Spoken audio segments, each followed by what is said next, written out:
My name is Amanda Stein, and today for our Leading Ideas, I want to talk to you about the power of presence. In Wisconsin, I was recently asked to be a district superintendent, and with that, during this time of disaffiliation, I was meeting not only the many congregations that wanted to continue to be United Methodist, but also those that were deciding to disaffiliate. And so for over 100 congregations, I was able to meet people, their congregations, and their contexts. My presence in those places with those dear ones was important.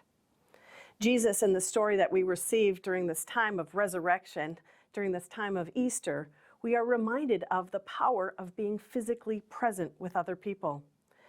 Mary and the women had come to the tomb that day, as Matthew 28 reminds us, but there was no Jesus in the tomb. And they were greeted by an angel who said, "He is no longer there." And with that, they were afraid and they were scared. But the angel mandated that they go and run and tell the disciples that he indeed was resurrected. With that, the women took off to go tell the disciples of this good news. And yet, even in their fear, they were then met. As verse 9 reminds us, Jesus met them, physically present in that space. They ran to him, they grabbed his feet, and they worshiped him. They were reassured by him being there with them. In this day and time, we know the importance, a psychosocial importance, the benefits of being present with one another.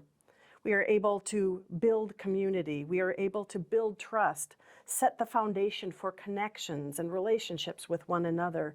These are the important and critical pieces that there are in leadership, particularly in leading our congregations right now.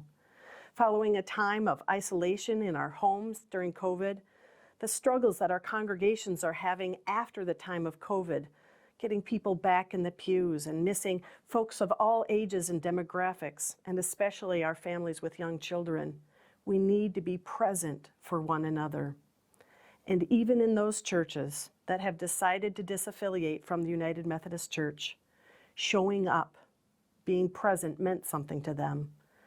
They felt respected, they felt heard, they felt themselves seen.